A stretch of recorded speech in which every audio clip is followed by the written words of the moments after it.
ஆண்டவராகிய இயேசு கிறிஸ்துவின் கிருபையும் சமாதானமும் உங்கள் அனைவரோடும் கூட இன்றைக்கும் இருப்பதாகும். தலைப்பு: நான் உன்னை விட்டு விலகுவதும் இல்லை, உன்னை கைவிடுவதும் இல்லை. அவர் மிகவும் நல்லவர், அவர் மிகவும் பெரியவர், அவரை போல தெய்வம் வேறொன்றும் இல்லை. அவருக்குள் அடங்கிக் கொள்வோம், அவருக்குள் பதுங்கிக் கொள்வோம், அவருடைய வார்த்தைகளுக்குள் மறைந்து கொள்வோம். அது சுகமான தாய்மடியிலும் மிகவும் மென்மையானது. தாயின் மடியில் தலை வைத்து உறங்கும் இதத்தை விட ஒரு குழந்தை உறங்கும் போது பார்ப்போம், தாய்மடியில் இருந்தால் அதன் சுகமே தனி.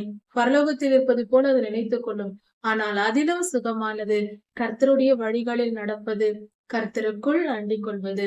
நம் வாழ்க்கையை நாம் வாழாமல் நம்முடைய வாழ்க்கையை அவரிடத்தில் கொடுக்கும் பொழுது, நம்முடைய பாடுள்ள வாழ்க்கையை அவரிடத்தில் கொடுத்து விட்டால் அருமையான நல்ல வாழ்க்கையை அவர் நமக்கு தருவார். அப்படிப்பட்ட மிக சிறந்த காரியங்கள் நடக்கும் காலமாக இது இருக்கிறது. ஏசாயா 4ஆம் அதிகாரம் 1ஆம் வசனம் முதல் 6ஆம் வசனம் வரை. இந்த வேத பகுதி ஒரு நீண்ட கால தீர்க்க தரிசனமாக தோன்றுகிறது.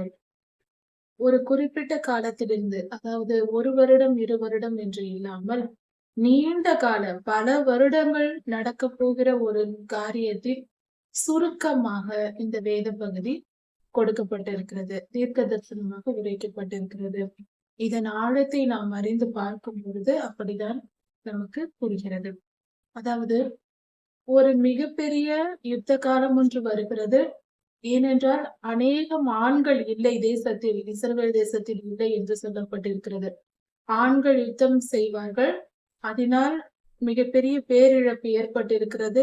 கர்த்தருடைய நியாய தீர்ப்பாக இருக்கலாம். இஸ்ரவேல் தேசத்தில் அநேகம் ஆண்கள் இல்லாத நிலை, அப்படி என்றால் மிகப்பெரிய யுத்தமும் பேரழிவும் உண்டாயிருக்கிறது. அந்த அழிவுக்கு பின்பு அநேகம் பெண்கள் இருக்கிறார்கள். அவர்கள் திருமணம் செய்து கொள்வதற்காக ஒரு ஆணை 7 பெண்கள் திருமணம் செய்து கொண்டு, எங்களுடைய சொந்த பணம், அதாவது பஞ்சகாலம் அப்பொழுது இல்லை, எல்லோரிடத்திலும் பணம் செல்வம் இருந்திருக்கிறது. அதனால் அவர்கள் சொல்லுகிறார்கள், எங்களுடைய சொந்த பணத்தை நாங்கள் சாப்பிடுவோம், எங்கள் வாழ்க்கையை நாங்கள் பார்த்துக் கொள்வோம், எங்களுக்கு கணவனாக, பெயருக்கு கணவனாக நீங்கள் இருந்தால் போதும் என்று 7 பெண்கள் சேர்ந்து ஒரு ஆணை திருமணம் செய்து கொள்வார்களாம். அப்படிப்பட்ட நிலை உண்டாகும் என்று வேதம் சொல்லுகிறது. இதன் பொருள் மிகவும் பெரியது. அதாவது இதனுடைய பின்புலம், இதற்கு பின்பாக என்ன நடந்திருக்கிறது என்றால், இஸ்ரவேலர்கள் அநேகம் பாவம் செய்திருப்பார்கள். அது நிமித்தம் கர்த்தருடைய கோபம் வந்து அங்கு மிகப்பெரிய அழிவு வந்திருக்கிறது. ஆனால் அது பஞ்சம் இல்லை. கர்த்தர் வந்து 3 வித தண்டனைகளால் மனிதர்களை அழிப்பார். ஒன்று கொள்ளை நோய், இன்னொன்று பஞ்சம், இன்னொன்று பட்டயம். கொள்ளை நோயும் பஞ்சமும் வரவில்லை, ஏனென்றால் பெண்கள் இருக்கிறார்கள், செல்வ செழிப்பா இருக்கிறார்கள். அதனால் அது 2ம் வரவில்லை, பட்டயமே வந்திருக்கிறது. பட்டயம் என்றால் தேசங்களுக்கிடையே சண்டைகள், உள்நாட்டில் யுத்தம், தேசங்களுக்கிடையே யுத்தம், இப்படிப்பட்ட பேரிழ அதாவது தீவிரவாத தாக்குதல் போன்ற காரியங்களினால் பேரிழப்புகள் ஏற்படுவது. இதனால் ஆண்கள் பலர் மரித்திருக்கிறார்கள். இப்படிப்பட்ட ஒரு நிலை வந்திருக்கிறது. இதன் பொருள் மிகவும் வேதனைப்படக்கூடியதாய் இருக்கிறது. இப்படிப்பட்ட ஒரு நிலை தேசத்திற்கு வந்து இஸ்ரவேல் தேசம், அதாவது எருசலேம் இவ்வளவாய் துன்பப்படும் என்று தீர்க்க தரிசனமாக இந்த இடத்தில் சொல்லப்பட்டிருக்கிறது. அந்த 7 பெண்கள் சொல்லுகிறார்களாம், நீங்கள் எங்களை திருமணம் செய்து கொள்ளுங்கள், எங்களுக்கு கணவனாக நீங்கள் இருக்க வேண்டும், உங்கள் பெயர் விளங்க வேண்டும், நாங்கள் தனிமையாய் இருக்க எங்களுக்கு அவமானமாய் இருக்கிறது. அதாவது நிந்தை எங்களுக்கு நீங்கும்படியாக என்று சொல்லும் பொழுது அவர்கள் தனிமையாய் இருப்பதை வேதனையாக நினைக்கிறார்கள். பெண்கள் தனிமையாய் இருப்பதை, திருமணமாகாமல் இருப்பது அவமானமாக நினைத்து, எங்களை நீங்கள் மணந்து கொள்ளுங்கள், நாங்கள் எங்களுடைய சொந்த ஆகாரத்தை புசித்துக் கொள்வோம், உங்களிடத்தில் பணம் கேட்க மாட்டோம் என்று சொல்லுகிறார்கள். உங்கள் பெயர் விளங்கட்டும், இன்னாருடைய மனைவி என்ற அந்தஸ்து எங்களுக்கு கிடைத்தால் போதும் என்று சொல்லி இப்படியாக செய்வதாக சொல்லப்பட்டிருக்கிறது. இது மிகப்பெரிய கொடுமையான ஒரு நிலை. இப்படிப்பட்ட நிலை இஸ்ரவேல் தேசத்திற்கு, அதாவது எருசலேமுக்கு வந்தது என்று வேதம் சொல்லுகிறது. இந்த காரியம் இன்னும் நடக்கவில்லை, இனிதான் நடக்க போகிறது. இது முடிவு காலத்திற்கு அடுத்த தீர்க்க தரிசனமாக இந்த அதிகாரம் இருக்கிறது. இஸ்ரவேலிலே தப்பினவர்கள் என்று சொல்லப்பட்டிருக்கிறது. மீந்திருப்பவர்கள் அப்படி என்றால் மிகப்பெரிய ஒரு அழிவு உண்டாயிருக்கிறது. அந்த அழிவுக்கு பின்பாக மிகப்பெரிய ஒரு அழிவு உண்டாகி அதில் தேசம் இப்படியாக அநேகம் பேர், ஆண்கள் அநேகம் பேர் இறந்த நிலையில் இருக்கும் பொழுது, அப்படிப்பட்ட ஒரு சூழ்நிலையில் நடக்க போகிற சம்பவம். இந்த சூழ்நிலையில் மீதமாய் இருப்பவர்கள், மரித்து போனவர்கள் எல்லாம் போய்விட்டார்கள். மீந்திருக்கிற கொஞ்சம் பேர் மட்டும் பாக்கியசாலிகள் என்று சொல்லப்பட்டிருக்கிறது. அப்படிப்பட்ட மீந்திருக்கிறவர்கள், அவர்களுக்கு கர்த்தரின் கிளை என்று சொல்லப்படும். கர்த்தரின் கிளை அலங்காரமும் மகிமையுமாய் இருக்கும் என்று சொல்லப்பட்டிருக்கிறது. இதன் பொருள் அது ஆண்டவராகிய இயேசு கிறிஸ்துவை குறிக்கும். மீந்திருக்கிறவர்கள் கர்த்தரை, ஆண்டவராகிய இயேசு கிறிஸ்துவை ஏற்றுக்கொள்வார்கள். அவர்களை ஆளுகை செய்வார் என்று சொல்லப்பட்டிருக்கிறது. அதாவது பூமியின் கனி அவர்களுக்கு சிறப்பாய் இருக்கும். பூமியின் விளைவு அவர்களுக்கு சிறப்பாய் இருக்கும் என்றால், அந்த பேரழிவுக்கு பின்பாக ஒரு தேசம் செழிப்பாய், இஸ்ரவேல் தேசம் செழிப்படையும். ஆண்டவராகிய இயேசு கிறிஸ்து அவர்களை ஆளுகை செய்வார். இது வெளிப்படையாக பார்க்கும் பொழுது இப்படி தோன்றினாலும், இதில் ஞானார்த்தமான காரியம் என்னவென்றால், ஆண்கள் அநேகம் பேர் அழிவார்கள், பேரிழப்பு உண்டாகும், தப்பியிருந்தவர்கள் ஆசீர்வதிக்கப்பட்டவர்கள் என்று சொல்லப்பட்டிருக்கிறது. இந்த காரியம் மிகப்பெரிய ஒரு ரட்சிப்பு உண்டாவதற்கான முன்பான நடக்கிற செயலா இருக்கிறது. மிகப்பெரிய பேரழிவு இஸ்ரவேல் தேசத்திற்கு வந்து, அதன் பின்பு அவர்கள் மீந்திருக்கிறவர்கள் ரட்சிக்கப்படுகிறார்கள். ரட்சிக்கப்படுகிற ஜனங்களை குறிக்கிறது. இந்த பேர் இழப்பு என்பது கிறிஸ்தவர்கள் மத்தியில், அதாவது இஸ்ரவேலர்கள் மத்தியில் ரட்சிக்கப்பட்டு கிறிஸ்தவர்கள் ஆகிறவர்கள், கர்த்தராகிய இயேசு கிறிஸ்துவை ஏற்றுக்கொள்கிறவர்கள், மனுஷகுமாரனை தெய்வம், அவர்தான் மேசியா என்று ஒப்புக்கொள்கிற ஜனங்கள் எழும்புவார்கள். அவர்கள் இந்த பூமியின் கனியை புசிப்பார்கள், செழித்திருப்பார்கள், தேசமெங்கும் பரவுவார்கள் என்று சொல்லப்பட்டிருக்கிறது. இது ரட்சிப்பை குறிக்கிறது. இப்படி மிகப்பெரிய ஒரு தீங்கு நிறைவேறி முடிந்து அதன் பின்பு ரட்சிப்பு ஏற்படுகிறது. இந்த ரட்சிப்பின் பின்பாக அதற்கு அடுத்த நிலையாக கர்த்தர் சொல்லுகிறார், சீயோன் குமாரத்தியின் அழுக்கை கழுவி என்று. அப்படி என்றால் உலகெங்கும் இருக்கிற கிறிஸ்தவர்களையும், ஆண்டவராகிய இயேசு கிறிஸ்துவின் இரத்தத்தினால் கழுவப்பட்ட ஒவ்வொரு ஜனங்களையும், இஸ்ரவேல் பிறப்பின்படி இஸ்ரவேலர்களாய் இருக்கிற கர்த்தருடைய ஜனத்தையும் கர்த்தர் கழுவி சுத்தமாக்குவார். பாவங்களை எல்லாம், அவர்கள் செய்த பாவங்களை எல்லாம் கழுவி சுத்தமாக்கி அவர்களை பரிசுத்தப்படுத்துவார். அவர்கள் பரிசுத்தவான்கள் ஆவார்கள். வேத வசனத்தினால் கழுவப்பட்டு, ஆண்டவராகிய இயேசு கிறிஸ்துவின் இரத்தத்தினால் கழுவப்பட்டு, அவர்கள் ஞானஸ்தானம் எடுத்து ஆவியின் அபிஷேகம் பெற்று பரிசுத்த ஆவியானவரை பெற்று பரிசுத்தவான்கள் ஆவார்கள் என்று வேதம் சொல்லுகிறது. அந்த மீந்திருக்கிற ஜனங்கள் இப்படியாக மாறுவார்கள். கர்த்தர் இஸ்ரவேலரை, உலகெங்கும் இருக்கிற தம்முடைய பிள்ளைகளை நியாயத்தின் ஆவியினாலும் சுட்டெரிப்பின் ஆவியினாலும் அவர் எருசலேமின் இரத்த பழிகளை நீக்கி போடுவார் என்று சொல்லப்பட்டிருக்கிறது. நியாய தீர்ப்பின் ஆவியினால் என்று சொல்லப்படும் பொழுது, கர்த்தர் நியாய தீர்ப்பை எருசலேமில் கட்டளையிட்டு உலகெங்கும் இருக்கிற கர்த்தருடைய ஜனங்களுக்கு கட்டளையிடப்படும். இது எருசலேம் என்று சொல்லும் பொழுது ஒரு ஊரை மட்டும் குறிப்பதல்ல, உலகெங்கும் இருக்கிற கர்த்தருடைய ஜனங்களை சொல்வது நமக்கு சொல்லப்படும் காரியம். இது ஒவ்வொருவர் வாழ்க்கையிலும் நமக்கு நடக்கும். மிகப்பெரிய ஒரு சுத்திகரிப்பு நிகழும். அதற்கு பின்பு கர்த்தர் நம்மை கழுவி சுத்திகரித்து நம்மை பாதுகாத்து வழி நடத்துவார். அப்பொழுது நம்மேல் எந்தவித கரையும் இல்லாதபடிக்கு நியாயத்தின் ஆவியினாலும் சுட்டெரிப்பின் ஆவியினாலும் நம்மில் உள்ள தீமையெல்லாம் அகற்றி சுத்திகரிப்பார். அப்பொழுது நாம் பரிசுத்தவான்கள் ஆவோம். எருசலேமின் இரத்த பழிகளை அதிலிருந்து நீக்குவார். இரத்த பழிகளை நீக்குவது நியாயத்தின் ஆவியினாலும் சுத்திகரிப்பின் ஆவியினாலும் என்று கர்த்தர் சொல்லியிருக்கிறார். இதை சற்று ஆழமாக கவனிப்போம். இந்த காரியங்கள், இந்த வேத பகுதியில் சொல்லப்பட்டிருக்கிற காரியங்கள் எல்லாம் ஒரு தேசத்திற்கு கர்த்தர் நடக்கும் என்று சொல்லி இருந்தாலும், இது இஸ்ரவேல், எருசலேம் என்று சொல்லப்பட்டிருக்கிறது. அவர்களுக்கு நடக்கும் என்று. நம் எல்லோரும் அறிந்த ஒரு காரியம், இஸ்ரவேல் என்று சொன்னாலே கிறிஸ்தவர்கள் எல்லோருக்கும் அந்த காரியம் பொருந்தும் என்று. அது இந்த காரியத்திலும் சரியாக பொருந்தும். ஒரு தனி மனித வாழ்க்கையில் ஒரு மனிதன் அநியாயமாய் பாவம் செய்து, அக்கிரமம் செய்து, இரத்தம் சிந்துதல் என்னும் பாவம், மனித கொலை செய்யும் பாவம், இப்படிப்பட்ட பாவம் செய்திருந்தால் அவர்களை கர்த்தர் நியாயத்தீர்ப்பின் ஆவியினாலும் சுட்டெரிப்பின் ஆவியினாலும் நியாயம் தீர்ப்பார். சரி, மனித கொலை செய்வதா? யார் கொலை செய்வார்கள்? யாரும் கொலை செய்யவில்லையே என்று நினைக்கலாம். மனித உயிரை கொல்வது என்றால் பெரிய மனிதர்களை கொல்வது மட்டும் அல்ல. தாயின் கருவில் இருக்கிற சிசுவை சர்வ சாதாரணமாக கொன்று போடுகிறார்கள். ஒரு அபார்ஷன் செய்வது, ஒரு குழந்தையை கொல்வது, அதுவும் தாயின் கருவிலேயே கொல்வது, குற்றமற்ற ரத்தத்தை சிந்துகிற மகா பெரிய கொலை பாதகம். அது பாவம் என்று கர்த்தருடைய நீதி சொல்லுகிறது. வேதத்தின்படி அது மகா பாவம்.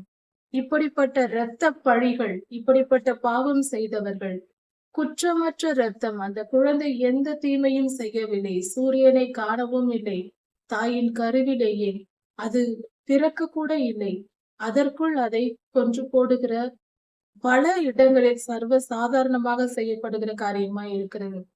அது எந்த காரணத்தினால் செய்தாலும் பாவம் பாவமே. ஒரு உயிரை கொல்லும் உரிமை கர்த்தர் நமக்கு கொடுக்கவில்லை. தாயின் கருவில் இருக்கிற குழந்தையை கொன்றால் அது பாவம் அல்ல என்று நினைக்கிறார்கள். அது தவறு. அதுவும் ஒரு உயிர்தான், அதுவும் மனித உயிர்தான். அதை கொலை செய்வது பாவம். வேதம் அப்படிதான் நமக்கு சொல்லுகிறது. இப்படி குற்றமற்ற ஒரு இரத்தத்தை சிந்தியதினால் ஒரு குடும்பத்தில் இப்படி செய்தார்கள் என்றால் அந்த குடும்பத்தின் மேல் அந்த இரத்தப்பழி இருக்கும். இப்படிப்பட்ட இரத்தப்பழி இருக்குமானால் கர்த்தர் அங்கு அவர்கள் மனம் திரும்பினால், அந்த பாவம் செய்து விட்டார்கள், பின்பு உணர்ந்து ஐயோ நாம் இப்படி செய்து விட்டோமே என்று அதை உணர்ந்து மனம் திரும்பி விட்டால் அவர்களுக்கு கர்த்தர் அவர்களை சுத்திகரிக்கும்படியாக அவர்கள் பாவங்களை ஆவியில் மன்னித்து, மனிதனுடைய ஆவியில் அவர்களை மன்னித்து பரலோகத்திற்கு சேர்த்து கொள்ள அவர் தயார்படுத்துவார். ஆனால் அந்த ஆத்துமாவில் கரைப்பட்டிருக்கும், அவர்கள் கைகளில் இரத்தக்கரை இருக்கும். அதை போக்கும்படியாக அவர்களுடைய செய்த பாவம் அவர்களை விட்டு போக வேண்டும். அதற்கான நியாய தீர்ப்பு அவர்களுக்கு கொடுக்கப்படும். நியாயத்தின் ஆவியினாலும் சுட்டெரிப்பின் ஆவியினாலும் நியாயம் தீர்ப்பார். இப்படி செய்தவர்கள் யாராயிருந்தாலும் அவர்களுக்கு ஏற்ற தண்டனை கொடுக்கப்படும். மிகப்பெரிய ஒரு வியாதி வரலாம், மிகப்பெரிய ஒரு சரீரத்தின்படி அவர்களுக்கு ஒரு மிகப்பெரிய ஒரு தண்டனை வரும். அந்த பாரத்தை, அந்த வலியை, அந்த வேதனையை, அந்த பாடுகளை சுமந்து அவர்கள் தீர்க்க வேண்டும். இப்படியாக கர்த்தர் அந்த மனிதனின் ஆத்துமாவை சுத்திகரிக்கிறார்.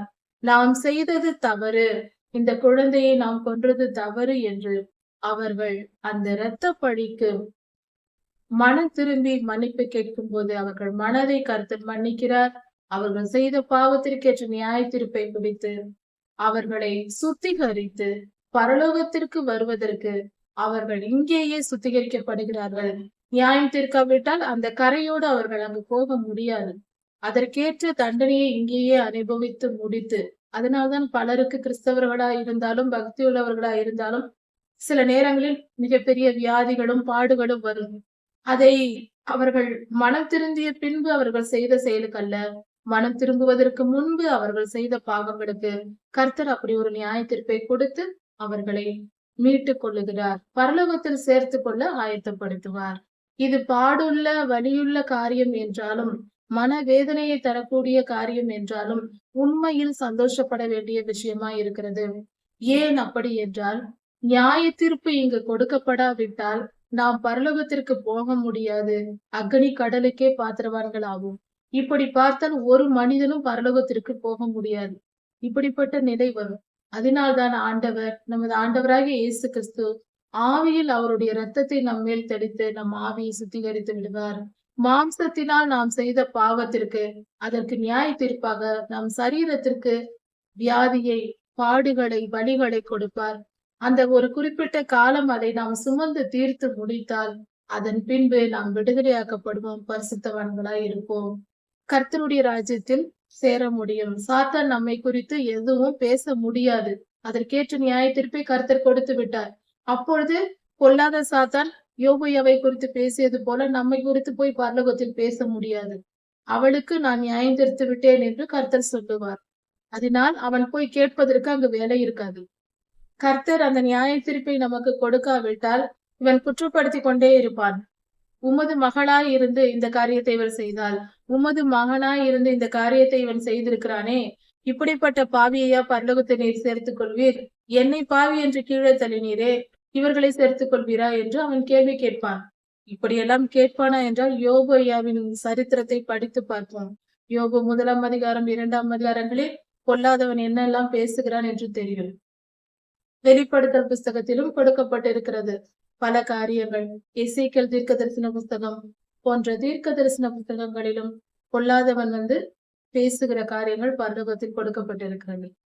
இப்படிப்பட்ட ஒரு சுத்திகரிப்பை கர்த்தர் கட்டளையிட்டதும், அதாவது பூமியில் பரிசுத்த ஜனங்கள் உருவாக போகக்கூடிய ஒரு காலம் இருக்கிறது. அதற்கு முன்பாக கர்த்தர் அப்படி ஒரு ஜனத்தை உண்டாக்குவதற்கு முன்பாக நியாய தீர்ப்பின் ஆவியினாலும் சுட்டெரிப்பின் ஆவியினாலும் பூமியை நிரப்புவார் என்று சொல்லப்பட்டிருக்கிறது. மிகப்பெரிய ஒரு நியாய தீர்ப்பும் ஒரு உலகத்திற்கு பாடுகளும் இருக்கிறது. அதாவது இதற்கு உதாரணம் சொல்ல வேண்டும் என்றால், கொரோனா போல, இயற்கை பேரிடர்கள் ஏற்படுவது போல, புயல் உருவாவது போல, இது இயல்பாக நடக்கக்கூடிய வருடா வருடம் நடக்கக்கூடிய காரியமா இல்லாமல் மிக பெரியதாக கொரோனா போன்ற மிகப்பெரிய கொடுமையான மிகவும் வேதனைப்படுத்தக்கூடிய காரியங்கள் நிகழும். இப்படிப்பட்ட பாடுள்ள நாட்களை கர்த்தர் அனுமதித்து ஜனங்களை சுத்திகரிக்கிறார்.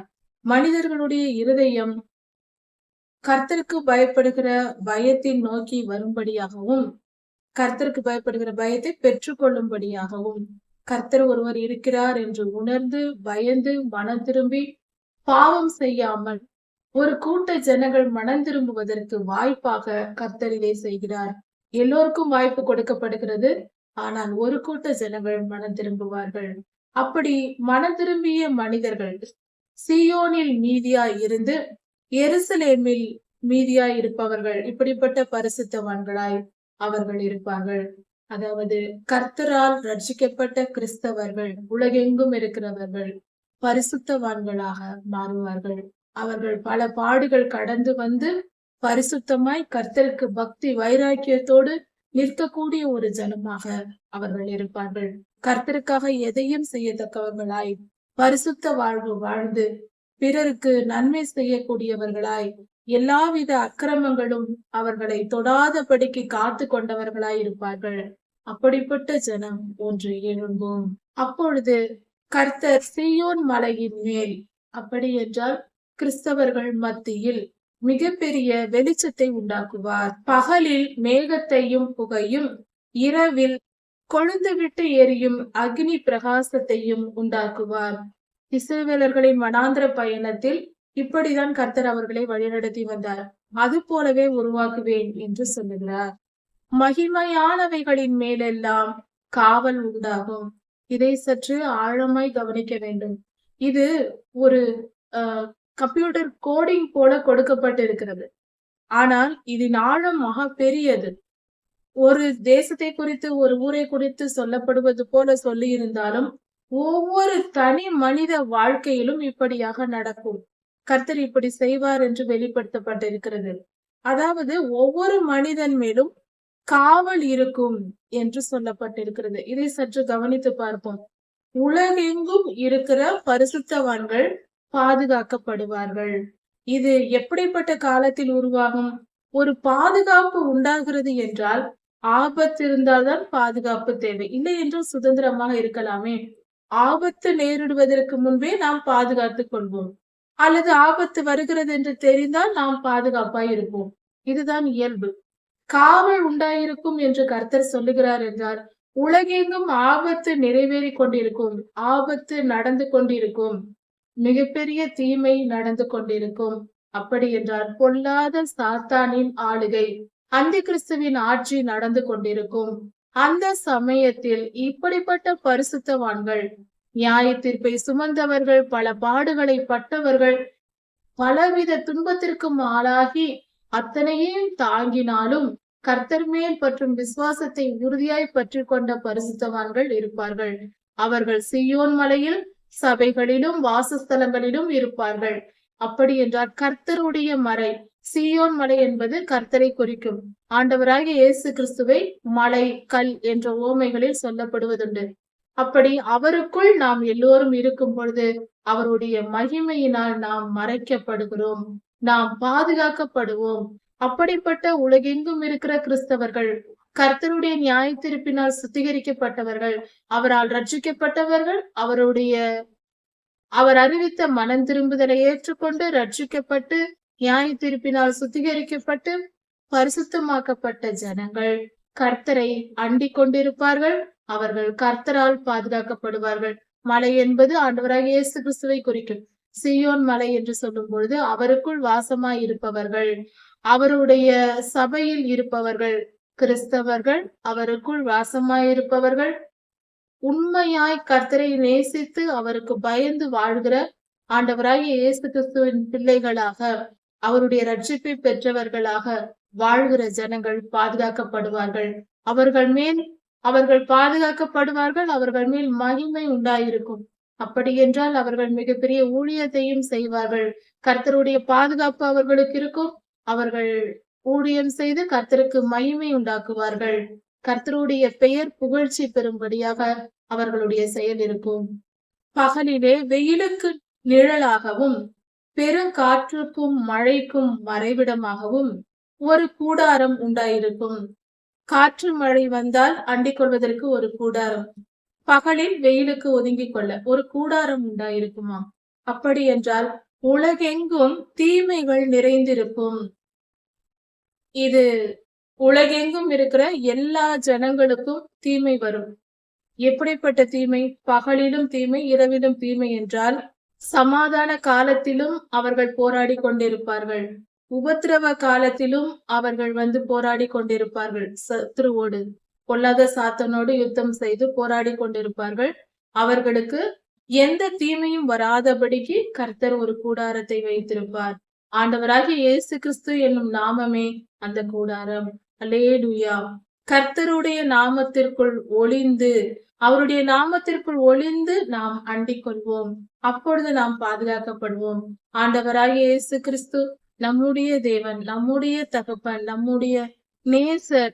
அவர் தம் இரு கரங்களையும் சேர்த்து நம்மை அனைத்து மூடி மறைத்துக் கொள்வார். எந்த பொல்லாப்பும், எல்லா தீங்கும் எதுவும் நம்மை நேரிடாது. எவ்வளவு காலங்கள் உபத்திரவ காலம் நடக்கும், மகா உபத்திரவ காலங்கள் வரலாம், எத்தனையோ பாடுகள், அதற்கு முன்பான வேதனை காலம் இருக்கிறது, எல்லாம் வரும். பூமி தத்தளிக்கும். ஆனால் கர்த்தருடைய ஜனங்களோ நாம் பாதுகாக்கப்படுவோம். கர்த்தரிடத்தில் அன்பாய் இருக்கிற நாம், கர்த்தரை நேசித்து நாம் பரிசுத்தமாய் வாழும் போது கர்த்தர் நமக்கு பாதுகாப்பை தருவார். அவருடைய பாதுகாப்பு அவருடைய செட்டைகளின் மறைவில் நம்மை வைத்து, பறவைகள் தங்கள் பிள்ளைகளை பாதுகாப்பது போல அவர் பாதுகாத்துக் கொள்வார். அது அப்படிப்பட்ட மிக சிறந்த ஒரு காரியமாய் இருக்கிறது. அவர் மிகவும் நல்லவர், அவர் மிகவும் பெரியவர், அவரை போல தெய்வம் வேறொன்றும் இல்லை. அவருக்குள் அடங்கிக் கொள்வோம், அவருக்குள் பதுங்கிக் கொள்வோம், அவருடைய வார்த்தைகளுக்குள் மறைந்து கொள்வோம். அது சுகமான தாய்மடியிலும் மிகவும் மென்மையானது. தாயின் மடியில் தலை வைத்து உறங்கும் இதத்தை விட ஒரு குழந்தை உறங்கும் போது பார்ப்போம், தாய்மடியில் இருந்தால் அதன் சுகமே தனி. பரலோகத்தில் இருப்பது போல அதை நினைத்துக் கொள்ளும். ஆனால் அதிலும் சுகமானது கர்த்தருடைய வழிகளில் நடப்பது, கர்த்தருக்குள் அண்டிக் கொள்வது. நம் வாழ்க்கையை நாம் வாழாமல் நம்முடைய வாழ்க்கையை அவரிடத்தில் கொடுக்கும் பொழுது, நம்முடைய பாடுள்ள வாழ்க்கையை அவரிடத்தில் கொடுத்து விட்டால் அருமையான நல்ல வாழ்க்கையை அவர் நமக்கு தருவார். அப்படிப்பட்ட மிக சிறந்த காரியங்கள் நடக்கும் காலமாக இது இருக்கிறது. இந்த காரியங்கள் எல்லாம் இப்பொழுது நடக்க போகிறது. இப்பாடுகள் எல்லாம் தீமைகள் அல்ல, எல்லாம் நன்மைக்கே. பாடுகள் நமக்கு நன்மையே கொண்டு வருகிறது. அதனால் நமக்கு துன்பத்தை கண்டு விலகி ஓடாமல் கர்த்தர் தரும் துன்பத்தையும் மனப்பூர்வமாய் ஏற்றுக்கொள்வோம். சிறு சிறு துன்பங்களை நாம் ஏற்றுக்கொள்ளும் பொழுது மிகப்பெரிய நன்மைகளை பெற்றுக்கொள்ளலாம். மிகப்பெரிய விடுதலையை பெற்றுக்கொள்ளலாம். கர்த்தருடைய அன்பை ருசிக்கலாம். கர்த்தரோடு நாம் சேர்ந்து வாழலாம். அப்படிப்பட்ட மிகப்பெரிய பாக்கியம் எல்லாம் கிடைக்கப் போகிறது. அதற்கு முன்பாக நாம் செய்த தவறுகள், நாம் இதுவரை கடந்த காலத்தில் செய்த பாவங்கள், இப்படிப்பட்ட காரியங்களுக்காக கர்த்தர் நமக்கு நியாய தீர்ப்பை, சில வியாதிகளையோ, வலிகளையோ, வேதனைகளையோ, பற்றாக்குறைகளையோ, பட்டயத்தையோ, போராட்டங்களையோ கொடுத்தால் அதை மனப்பூர்வமாய் ஏற்றுக்கொண்டு கர்த்தர் என்னை மீட்டுக் கொள்வார், இந்த பாடுகளின் மத்தியிலும் கிருபையாய் என்னை வழிநடத்துவார் என்ற விசுவாசத்தோடு அவருடைய நியாய தீர்ப்பையும் அவர் ஆசீர்வாதத்தையும் தந்தால் நாம் பெற்றுக்கொள்கிறோம், சந்தோஷமா ஏற்றுக்கொள்கிறோம் அல்லவா? அதே போல நம்மை மீட்டுக் கொள்ளும்படியாக, நம்மை பாதுகாப்பதற்காக, நம்மை அவரோடு நித்தியமாய் வைத்து நம்மை வாழ வைப்பதற்காக, நாம் செய்த தவறுகளுக்கு நியாய தீர்ப்பாக அவருடைய நீதியின் நிமித்தம் கர்த்தர் நமக்கு தருகிற நியாய தீர்ப்பை மனப்பூர்வமாய் ஏற்றுக்கொள்வோம். ஆசீர்வாதத்தை மட்டும் அல்ல, நியாய தீர்ப்பையும் ஏற்றுக்கொள்வோம். அது நல்லது. கர்த்தர் பெரியவர், அவர் கிருபையுள்ளவர். அவர் நம்மை விட்டு விலகுவதும் இல்லை, நம்மை கைவிடுவதும் இல்லை. அவருடைய வழிகளில் நடப்போம், சிறந்த வாழ்வை பெறுவோம். ஏசாயா 5ஆம் அதிகாரம் 1ஆம் வசனம் முதல் 13ஆம் வசனம் வரை. இந்த வேத பகுதியில் கர்த்தர் தம்முடைய இருதயத்தில் உள்ள காரியங்களை, அவர் மனதில் நினைத்திருக்கிற காரியங்களை, தம்முடைய ஜனத்தை குறித்து அவர் என்ன நினைக்கிறார் என்பதை ஒரு உவமையாக சொல்லுகிறார். அது நமக்கு மிக தெளிவாக புரியும்படியாக இருக்கிறது. அதாவது, கர்த்தர் தம்முடைய ஜனங்களை திராட்சை தோட்டம் என்கிறார். ஒரு விவசாயி என்ற ஒரு மனிதன், ஒரு விவசாயி இருந்தால் ஒரு தோட்டத்தை விலைக்கு வாங்கி அதில் உள்ள கற்களை எல்லாம் பொறுக்கி சுத்தம் செய்து அதை வேலி அடைத்து அதற்கு ஏர் உழுது நிலத்தை பண்படுத்தி அதற்கான பாதுகாப்பு எல்லாவற்றையும் செய்து, அதிலும் திராட்சை தோட்டம் என்றால் அதற்கு கற்களால் தூண்களை உண்டு பண்ணுவார்கள். தோட்டம் முழுவதும் ஒரு 10 அடி தூரத்திற்கு ஒவ்வொரு தூண்களை நட்டு, நூற்றுக்கணக்கான தூண்களை நட்டு, அதன் மேல் கம்பியால் வேலிகளை போட்டு மேலே பந்தல் போல போடுவார்கள் திராட்சை தோட்டத்திற்கு. அப்பொழுதுதான் அந்த பந்தலில் ஏறி திராட்சை பழங்கள் பழுத்து மேலிருந்து கீழே தொங்கும். ஒரு 6 அடி உயரத்தில் தொங்கும். இப்படியாக மிகவும் அதிகமாக கடினமாக உழைத்து அதிகம் செலவு செய்துதான் ஒரு திராட்சை தோட்டத்தை போட முடியும். இப்படியாக கர்த்தர் ஒரு திராட்சை தோட்டத்தை உண்டாக்கினார் என்று சொல்லப்படுகிறது. அப்படி என்றால் இஸ்ரவேலர்களே கர்த்தருடைய திராட்சை தோட்டம். இஸ்ரவேலின் வம்சத்தார், நம் முன்னோர்களான ஆபிரகாமின் குமாரன் ஈசாக்கு, ஈசாக்கின் குமாரன் இஸ்ரவேல். இஸ்ரவேல் ஐயாதான், அவருடைய 12 பிள்ளைகள் தான் இஸ்ரவேல் வம்சத்தார் என்று சொல்லப்படுகிறது. இஸ்ரவேலர்கள் என்ற பெயர் அவருக்கு யாக்கோபையாவுக்கு கொடுக்கப்படுகிறது. அப்படி என்றால் இஸ்ரவேல் தேசத்தார் என்றால் இஸ்ரவேல் ஐயாவின் வம்சத்தில் பிறந்த 12 கோத்திரத்தாரும் பொருந்தும். உலகெங்கும் இருக்கிற ரட்சிக்கப்பட்ட மனிதர்களையும் ஆண்டவராகிய இயேசு கிறிஸ்துவை ஏற்றுக்கொண்டவர்களையும் பொருந்தும். இது இரண்டும் ஒன்றுதான், வேறு வேறு அல்ல. அதாவது, ஒரு காரியம் நினைவில் வைத்துக் கொள்ள வேண்டும். நாம் என்ன ஜனங்கள், இஸ்ரவேலரா புறஜாதியாரா என்று பலருக்கு நமக்கு தெரியாது என்பதே உண்மை. இஸ்ரவேலர்கள் ஆண்டவராகிய இயேசு கிறிஸ்துவின் உயிர்த்தெழுதலுக்கு பின்பாக தோமா ஐயா சென்னைக்கு வந்தார் இங்கு என்று நமக்கு வரலாறு சொல்லுகிறது.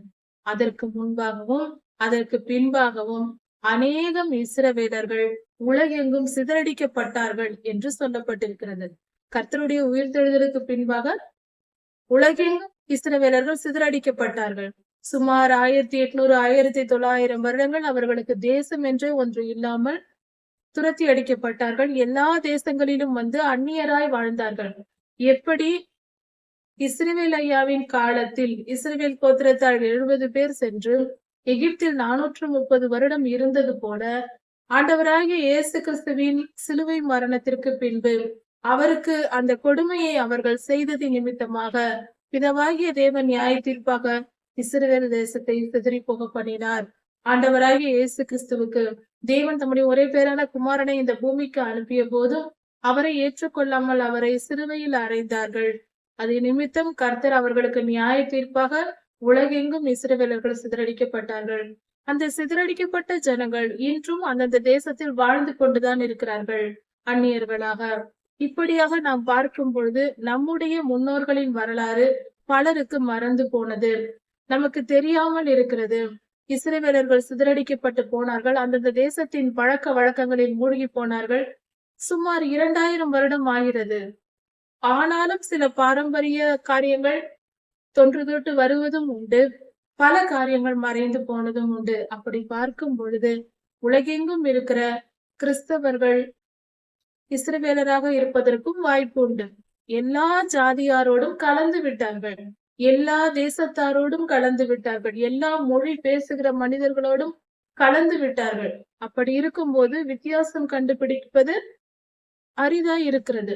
அது நிமித்தம் இப்படியாகவும் இருக்கலாம். எப்படியோ கர்த்தருடைய ஜனங்கள், ரட்சிக்கப்பட்டவர்கள், ஆண்டவராகிய இயேசு கிறிஸ்துவின் இரத்தத்தினால் கழுவப்பட்ட ஒவ்வொருவரும் ஆண்டவராகிய இயேசுவின் அவருடைய ராஜ்யத்தில் பங்கு பெறும் அவருடைய ஜனமாய் இருக்கிறோம். அப்படி இருக்க இங்கு கொடுக்கப்பட்டிருக்கிற இந்த உவமைகள் கர்த்தருடைய ஜனம் என்று சொல்லப்பட்டிருக்கிறது. நாம் தான் அது. நம்மை கர்த்தர் திராட்சை தோட்டமாக உருவாக்கினார். இந்த இடத்தில் இஸ்ரவேல் தேசத்தை பொருத்தி வைத்து பார்க்கும்போது மிக தெளிவாக தெரியும். உலகெங்கும் இருக்கிற இஸ்ரவேலர்கள், இஸ்ரவேல் தேசத்தை குறித்து கொடுக்கப்படுகிறது. இஸ்ரவேலரை ஒரு திராட்சை தோட்டத்தை உருவாக்குவது போல அதை சுற்றிலும் வேலி அடைத்து அதற்கு பாதுகாப்பு செய்து அந்த தோட்டத்தில் உள்ள கற்களை எல்லாம் நீக்கி போட்டு நல்லபடியாக உழுது ஒரு நல்ல திராட்சை தோட்ட விதையை கொண்டு வந்து கர்த்தர் நட்டார். நற்குல திராட்சை செடி என்று சொல்லப்பட்டிருக்கிறது. நல்ல ஜாதியில் உள்ள திராட்சை பழங்களின் விதை, நல்ல ஜாதி விதை. அப்படிப்பட்ட நல்ல விதையை கொண்டு வந்து ஆண்டவராகிய இயேசு கிறிஸ்து நமது ஆண்டவர் திராட்சை தோட்டத்தில் நட்டார். அதாவது இது இஸ்ரவேல் ஐயாவை குறிக்கிறது. அவர் நல்குல விதை என்று சொல்லுகிறார். ஆபிரகாம், ஈசாக்கு, யாக்கோபு இவர்கள் மூவரும் கர்த்தரால் சுத்திகரிக்கப்பட்டவர்கள். அவர்கள் வம்சத்தில் உள்ளவர்களை தான் கர்த்தர் தெரிந்து கொண்டார். இதுதான் இவர்களை குறிக்கிறது. நற்குல திராட்சை செடி என்று சொல்லும் போது ஆபிரகாம் ஐயா, ஈசாக்கு, யாக்கோபு இவர்கள் மூவரும் நற்குல திராட்சை செடி. அவர்களுடைய செடியாக இருந்த கனிகளை கர்த்தர் தேடுகிறார். அதாவது அதன் பின்பு வந்த சந்ததியார், அவர்கள் வம்சத்தில் வந்த சந்ததியார் எப்படி இருக்க வேண்டும்? நல்ல கனி தரும் திராட்சை செடியா இருக்க வேண்டும். நற்குல செடிகளை, நற்குல கனிகளை கொடுக்க வேண்டும். சரி, எப்படி? அதாவது ஆவியின் கனிகளால் நிரப்பப்பட்ட ஜனங்களாய், பரிசுத்தமுள்ள வாழ்வு வாழ்கிறவர்களாய், கர்த்தருக்கு கீழ்ப்படிந்து அவருடைய நியாய பிரமாணங்களையும் கட்டளைகளையும் கற்பனைகளையும் கை கொண்டு நடந்தவர்களாய் இருக்க வேண்டும். ஆண்டவராகிய இயேசு கிறிஸ்து பிறப்பதற்கு முன்பு வரைக்கும் நியாய பிரமாணத்தை கை கொண்டு நடந்தவர்களாய் இருக்க வேண்டும். ஆண்டவராகிய இயேசு கிறிஸ்து பிறந்து நமக்காக உயிர் கொடுத்த பின்பு இப்பொழுதோ அவருடைய இரத்தத்தினால் கழுவப்பட்டு நாம் ரட்சிக்கப்பட்டிருக்கிறோம். இப்பொழுது இருக்கிற கிறிஸ்தவர்களையும் ஆண்டவராகிய இயேசு கிறிஸ்துவின் உயிர்த்தெழுதலுக்கு பின்பு இருக்கிற கிறிஸ்தவர்களையும் குறிக்கும். இவர்கள் நற்குல செடிகளாய் இருக்க வேண்டும். ஒட்டு மொத்தத்தில் சுலபமாக புரிந்து கொள்ள ஒரே ஒரு வார்த்தை, கிறிஸ்தவர்கள், கர்த்தருடைய பிள்ளைகள், பரிசுத்தமாய் பாவம் இல்லாமல் வாழ்ந்திருக்க வேண்டும்.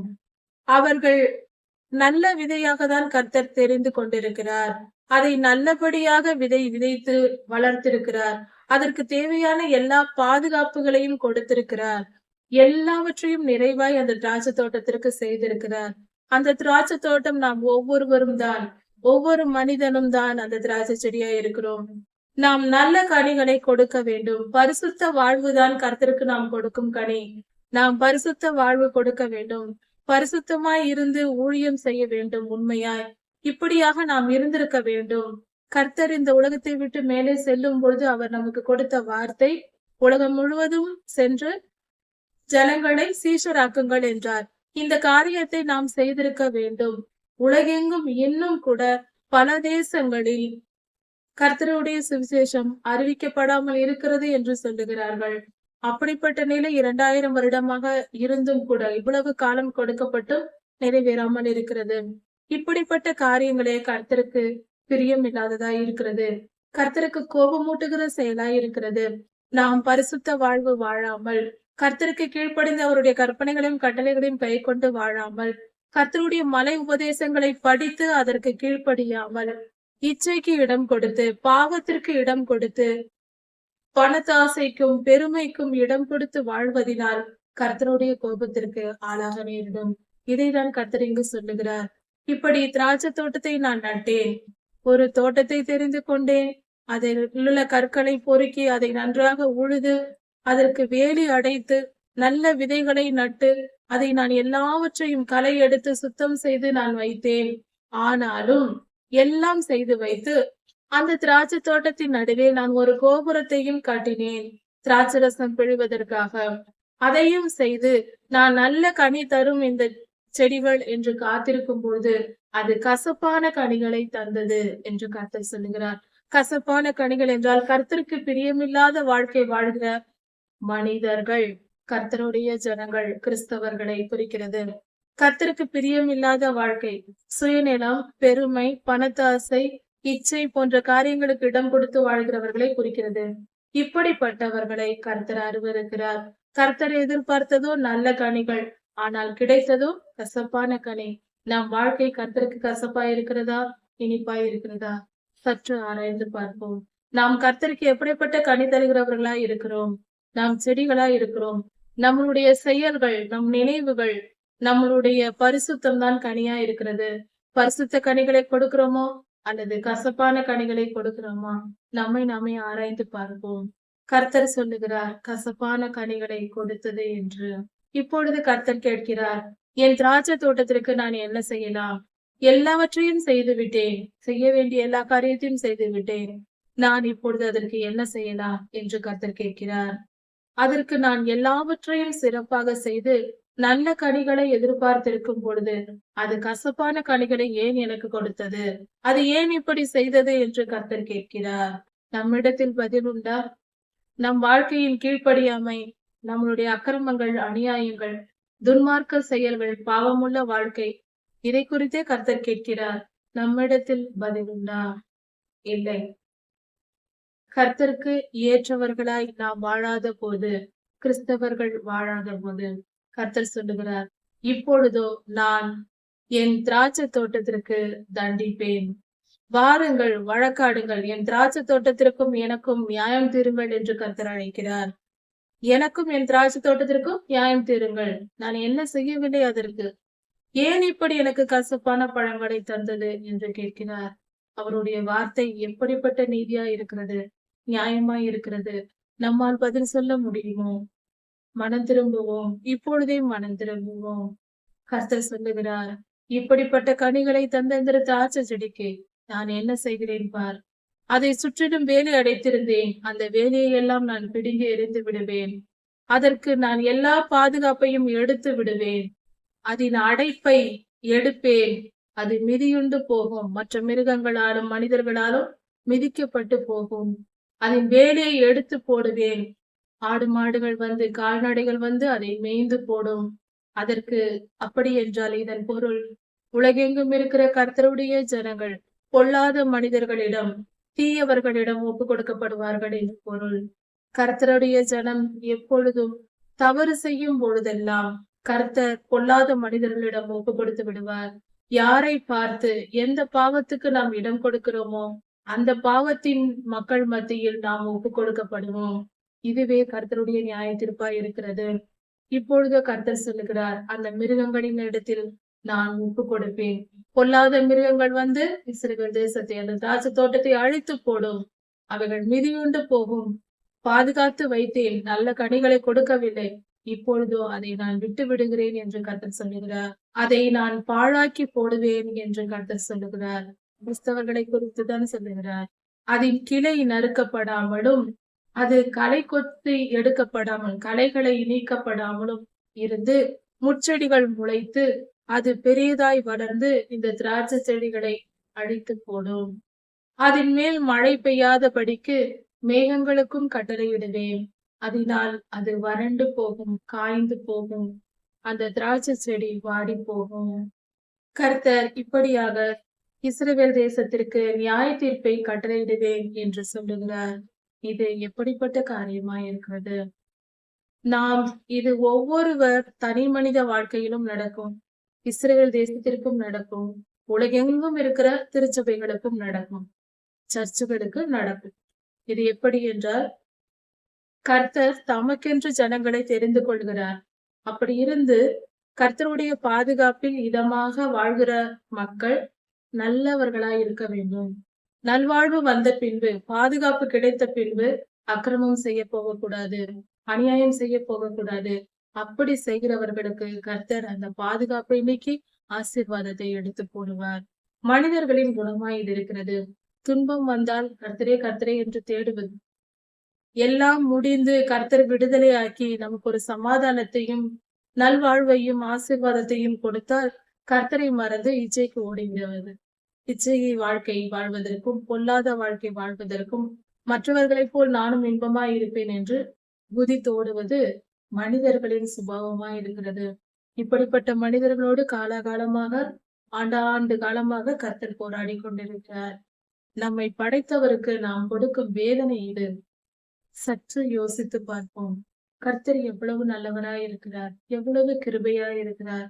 எத்தனை முறை பாவம் செய்கிறோம், எத்தனை ஆயிரம் ஆண்டுகளாக பாவம் செய்து கொண்டிருக்கிறோம். சுமார் 6000 ஆண்டுகளாக இந்த மனித இனத்தோடு கர்த்தர் போராடி கொண்டிருக்கிறார். நம்மை நேசித்த ஒரே ஒரு காரியத்தின் நிமித்தம் அவருக்கு நாம் இவ்வளவு துன்பத்தை கொடுக்கிறோம். இது சரியா? நம்மை படைத்த தேவன் அவர் நம்மேல் அன்பு கூர்ந்து நம்மை பிள்ளைகள் என்று சொல்லுகிறார். அவருடைய கரத்தின் கிரியை நாம் மனிதர்கள், அதிலும் தேவதூதர்களிலும் சிறியவர்கள், நம்மேல் கர்த்தர் அன்பு வைத்து என் பிள்ளைகள், என் சுதந்திரம் என்று சொல்லுகிறாரே, அப்படிப்பட்ட உரிமை கொடுத்த நம் தேவனுக்கு நாம் என்ன செய்கிறோம்? என்ன சொல்லுகிறார்? பரிசுத்தமாய் வாழுங்கள் என்று சொல்லுகிறார். பரிசுத்த வாழ்வு என்பது என்ன? சாத்தானை விட்டு விலகி வாழ்வது, பொல்லாத ஆவிகளுக்கு விலகி வாழ்வது. நல்ல காரியம்தானே கர்த்தர் செய்ய சொல்லுகிறார். அப்படி வாழும்போது நிம்மதி இருக்கும், சந்தோஷம் இருக்கும், மனதில் சமாதானம் இருக்கும். கர்த்தர் நம்மை பாடுபட சொல்லவில்லை, சந்தோஷமாக சமாதானமாக வாழுங்கள் என்றுதான் சொல்லுகிறார். அதற்கான வழி நான் சொல்லும் வழியில் இருக்கிறது என்றால், நாம பொல்லாதவன் பேச்சை கேட்டுக்கொண்டு அவன் வழிகளில் நடந்து கொண்டிருக்கிறோம். இது எவ்வளவு பெரிய தவறாய் இருக்கிறது, நம்முடைய முட்டாள்தனமாய் இருக்கிறது. 7ஆம் வசனம் சொல்லுகிறது, சேனைகளின் கர்த்தருடைய திராட்சை தோட்டம் இஸ்ரவேலின் வம்சமே, அவருடைய மனமகிழ்ச்சியின் நாற்று யூதா வம்சத்தாரே. அவர் நியாயத்திற்கு காத்திருந்தார், இதோ கொடுமை. அவர் நீதிக்கு காத்திருந்தார், இதோ முறைப்பாடு. கர்த்தர் எதிர்பார்த்திருந்த பரிசுத்தம் இஸ்ரவேல் மத்தியில் இல்லை. கர்த்தருடைய ஜனங்கள் கர்த்தருக்கு பிரியமாய் நடக்கவில்லை. அவர் எதிர்பார்ப்புகளை நிறைவேற்றவில்லை. ஒரு தகப்பன் தன் பிள்ளைகளை நேசிப்பதை போல நேசித்து கர்த்தர் வளர்க்கிறார். பிள்ளைகள் எப்படி பெற்றோர்கள் மனதை காயப்படுத்தி பெற்றோர்களுக்கு கீழ்ப்படியாமல் போகிறார்களோ, அதே போல இஸ்ரவேலர்கள் கர்த்தருக்கு விரோதமாய், கர்த்தருக்கு பிரியமாய் நடக்காமல் பாவம் செய்தார்கள். சரி, அவர்கள் என்னென்ன பாவம் செய்தார்கள் என்பதை குறித்தும், கர்த்தர் எதையெல்லாம் அருவருக்கிறார் என்பதை குறித்தும் இங்கு சொல்லப்பட்டிருக்கிறது. அவர்கள் என்ன செய்தார்கள் என்றால், இஸ்ரவேல் தேசத்தில் தாங்கள் மட்டும் குடியிருக்கும்படி, அதாவது வீடு கட்டுவது என்பது குடியிருப்பதற்காக கட்ட வேண்டும். எவ்வளவு செல்வம் இருந்தாலும் வீடு என்பது நம்முடைய தேவைக்கு ஏற்றபடி இருக்க வேண்டும், மிஞ்சி இருக்கக்கூடாது என்று வேதம் சொல்லுகிறது. வீட்டோட வீட்டை கட்டி வயலோடு வயலை சேர்த்து அதிக வயலை வாங்குவது, அதிகமாய் வீடு வாங்குவது, வீடு கட்டுவது போன்ற காரியங்கள் தேவையில்லாதது, அது கர்த்தருக்கு பிரியமில்லாதது என்று சொல்லுகிறார். வீட்டோட வீட்டை கட்டி வயலோடு வயலை வாங்கி தாங்கள் மாத்திரம் குடியிருக்கும்படியாக அவர்கள் நடந்து கொண்டார்கள். அதாவது ஒரு ஊரில் ஒரு பணக்காரர் இருக்கிறார் என்று வைத்துக் கொள்வோம். அவருக்கு அதிக செல்வம் இருப்பதினால் ஒரு தெருவில் ஒரு 10 வீடுகளை அவர் கட்டிவிட்டால், ஒரு மனிதர், அவர் ஒரு குடும்பம், 10 வீடுகள் இருக்கிறது. 10 வீட்டிலும் ஒரு குடும்பத்தார் குடியிருக்க முடியுமா? அந்த மற்ற 9 வீடுகளும் காலியாக தான் இருக்கும். பிறர் வந்து அந்த இடத்தில் வாழ முடியாது. அதை அடைத்துக் கொள்ளுகிறார் அந்த பணக்காரர். அதுபோல தேசத்தில் எல்லோரும் பலர் அப்படி செய்தால் தேசத்தில் ஒரு சிலர் மாத்திரமே இருப்பார்கள். இஸ்ரவேல் தேசத்தில் இத்தனை பேர் இருக்க வேண்டும் என்று கர்த்தர் நியமித்து கொடுத்த இடம் அது.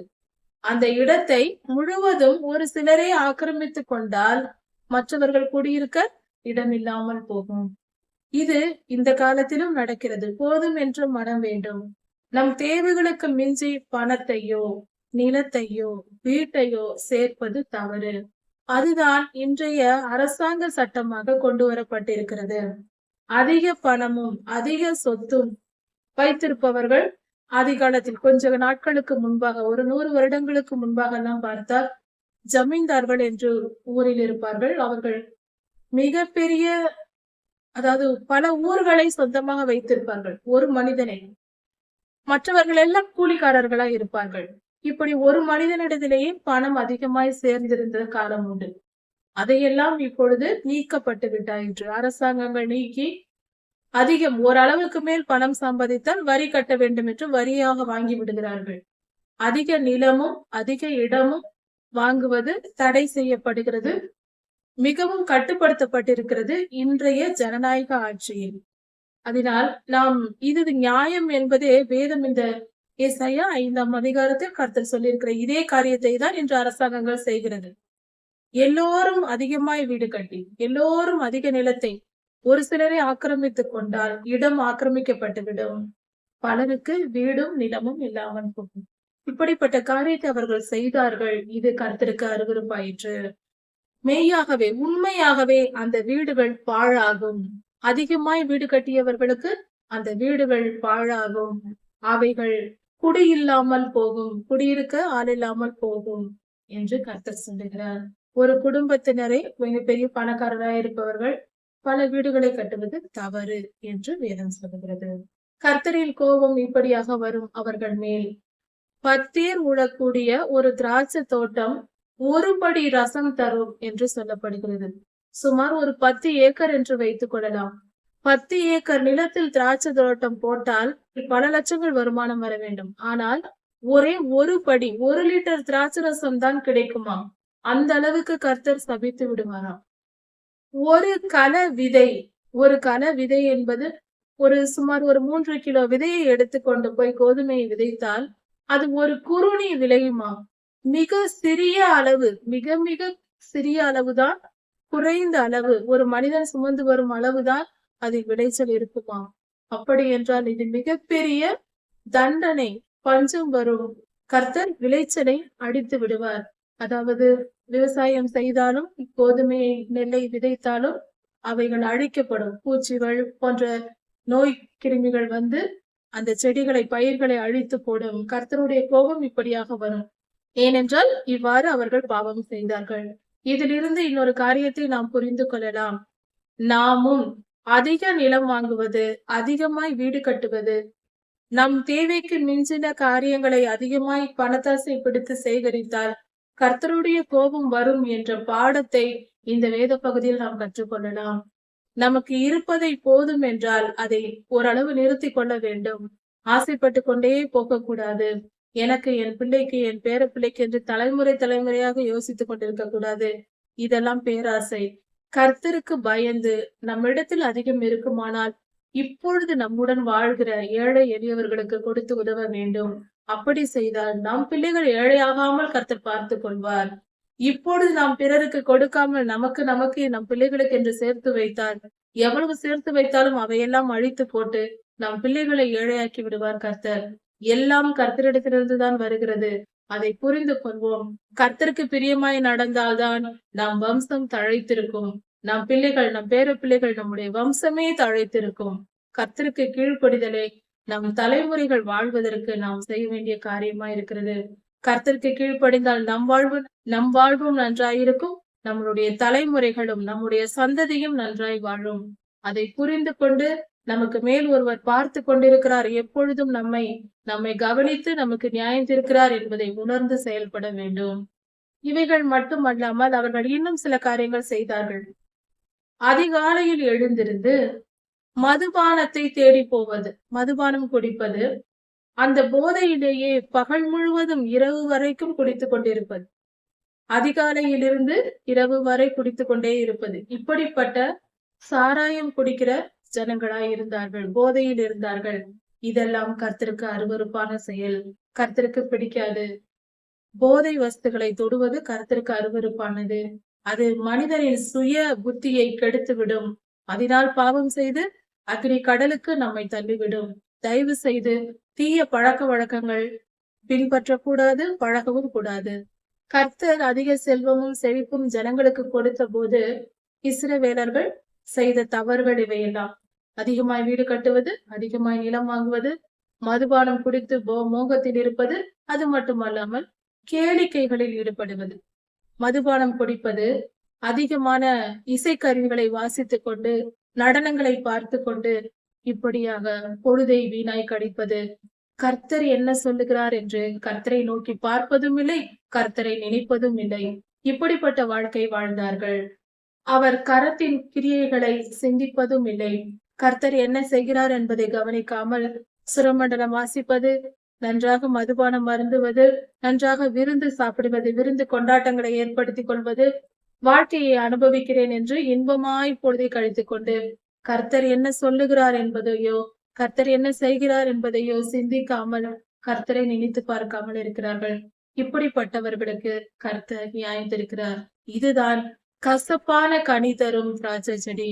இப்படிப்பட்ட குணங்கள் நம்மிடத்தில் இருந்தால் நாம் கசப்பை கர்த்தருக்கு கொடுத்து கொண்டிருக்கிறோம் என்பது பொருள். தயவு செய்து நம்மை நாமே சோதித்து பார்ப்போம். ஜனங்கள் அறிவில்லாமையினால் சிறைப்பட்டு போனார்கள். அநியாயமாய் அவர்கள் சிறைப்பட்டு போகிறார்கள். ஏன் இப்படிப்பட்ட தவறுகளை செய்வதினால் கர்த்தர் கோபம் கொண்டு பொல்லாத மனிதர்களிடம் ஒப்படைக்கிறார். மிகவும் செல்வமாய் வாழ்ந்தவர்கள் எல்லாம் பசியோடும் தாகத்தோடும் திரிகிறார்கள். கனமுடையவர்களாய் பல போற்ற வாழ்ந்தவர்கள் எல்லாம் உணவுக்கும் தாகத்திற்கு தண்ணீர் குடிப்பதற்கும் இல்லாமல் மிகவும் துன்பப்படுகிறார்கள். அப்படிப்பட்ட நிலையை கர்த்தர் கொடுக்கிறார். எல்லாம் சுபமாய் இருக்கும் பொழுது, மங்களகரமாய் இருக்கும் பொழுது அவர்கள் கர்த்தரை நோக்கி பார்க்காவிட்டால், அவர்கள் யாராயிருந்தாலும், எந்த காலத்து மனிதர்களாய் இருந்தாலும், இஸ்ரவேலராய் இருந்தாலும், யூதர்களாய் இருந்தாலும், எருசலேமின் குடிகளாய் இருந்தாலும், கிறிஸ்தவர்களாய் இருந்தாலும், எந்த தேசத்து ஜனங்களாய் இருந்தாலும் கர்த்தருக்கு ஒன்றே. யார் கர்த்தருடைய செழிப்பை பெற்றும் அவர் நாமத்தை அறிந்தும் அவரை மறந்து உலக வாழ்க்கை வாழ்ந்து கொண்டு இன்பமாய் சுகபோகமாய் வாழ்ந்து கொண்டு அவரையும் அவருடைய கிரியைகளையும் நினையாமல் போனால் அவர்களை கர்த்தர் இவ்விதமாய் தண்டிப்பார். உணவுக்கு பஞ்சம் வரும், தாகத்திற்கும் தண்ணீர் கிடைக்காது. இப்படிப்பட்ட நிலை உருவாகும் என்று வேதம் சொல்லுகிறது. கர்த்தருடைய கோபத்திற்கு ஆளாக கூடாது. அவர் கோபப்படும்படி நடந்து கொள்ளக்கூடாது. கர்த்தருடைய ஜனம் நாம் கர்த்தருக்கு பயந்தவர்களாய் பரிசுத்தமானவர்களாய் இருக்க வேண்டும். கர்த்தருக்கு பிரியமான பரிசுத்த வாழ்க்கையை கை கொண்டு நடக்க வேண்டும். தினந்தோறும் வேதத்தை வாசிக்க வேண்டும். ஒரு வருடத்தில் ஒரு முறையாவது முழு வேதாகமத்தையும் படித்து முடிக்க வேண்டும். ஆதியாகமம் முதல் வெளிப்படுத்தல் வரை ஒரு நாளைக்கு 4 அல்லது 5 அதிகாரங்கள் படித்தால் போதுமானது. 1 மணி நேரமாவது நேரம் கொடுத்தால் ஒரு வருடத்திலேயே ஒரு முறை படிக்கலாம். ஒவ்வொரு வருடமும் ஒவ்வொரு முறை படிக்கும் பொழுது நமக்குள் ஒவ்வொரு சுத்திகரிப்பு உண்டாகும். ஒவ்வொரு முறையும் நாம் சுத்திகரிக்கப்படுவோம். ஒரு முறை வேதம் வாசித்தால் நம் மனம் ஒரு முறை சுத்திகரிக்கப்படும். 2வது முறை, 3வது முறை என்று ஒவ்வொரு வருடமும் நாம் வாசித்துக் கொண்டிருக்கும் போது நம் மனம், நம்முடைய இருதயம் பரிசுத்தம் அடைந்து பிரகாசம் அடையும். கர்த்தருடைய அற்புத வல்லமையை பெற்றுக்கொள்ளும். நம் ஆவி ஒளி நிரம்பியதா இருக்கும். நம்முடைய மனம், நம்முடைய வாழ்க்கை, நம் ஆவி, ஆத்மா, சரீரம் பலமுள்ளதா இருக்கும். கர்த்தர் எல்லாவித நோய்களையும் குணப்படுத்துவார். வேதம் வாசித்தால் நோய்கள் குணமாகும். எந்த வியாதியா இருந்தாலும், மருத்துவர்களால் குணப்படுத்த முடியாத வியாதிகள் கூட வேதத்தை தொடர்ந்து வாசித்தால் குணமாகும். எல்லா நன்மைகளையும் பெற்றுக்கொள்ளலாம். 1 அல்ல 2 அல்ல. உலகத்தில் இருக்கிற எல்லா தீமைகளும் வேதம் வாசித்தால் நம்மை விட்டு அகன்று போகும். தயவு செய்து வேதத்தை கையில் எடுப்போம். இது பரிசுத்த வேதாகமம். இது ஆழமான புயலில், நடுவில், கடலில் நாம் தத்தளித்துக் கொண்டிருந்தால், நம்மை கரை சேர்க்க ஒரு படகு இருந்தால் எப்படி இருக்குமோ அப்படிப்பட்ட படகாய் வேத வசனங்கள் நமக்கு இருக்கிறது. வேத வசனத்தை பற்றி கொண்டால் நாம் உயிர் தப்பித்துக் கொள்ளலாம். கர்த்தர் நம்மோடு இருந்து நம்மை காப்பாற்றி விடுவார். அந்த படகை பற்றி கொள்வதே நம்முடைய வேலையா இருக்கிறது. கையில் வேதாகமத்தை எடுத்து படிக்க தொடங்கினால் போதும், நம் வாழ்க்கையின் இருள் எல்லாம் அகன்று போகும். சின்ன காரியம்தான், பெரிய பலனை பெறலாம். தயவு செய்து எல்லா மோகங்களையும் தூக்கி எறிந்து விட்டு, எல்லா இச்சைகளையும் தூக்கி எறிந்து விட்டு, வேத வசனத்தை தியானிக்க ஆரம்பிப்போம். தினமும் 1 மணி நேரமாவது, குறைந்தபட்சம் 1 மணி நேரமாவது, 2 மணி நேரமாவது வாசிப்போம். அப்பொழுது பரிசுத்தமடைந்து கர்த்தருக்கு பிரியமாய் வாழலாம். கர்த்தருக்கு கசப்பான கனிகளை தராமல் இனிப்பான கனிகளை தருகிற நல்ல திராட்சை செடியாய் நாம் மாறலாம். கர்த்தர் உங்களை ஆசீர்வதிப்பாராக. இதன் தொடர்ச்சியை அடுத்த செய்தியில் பார்க்கலாம். மாறனாதா.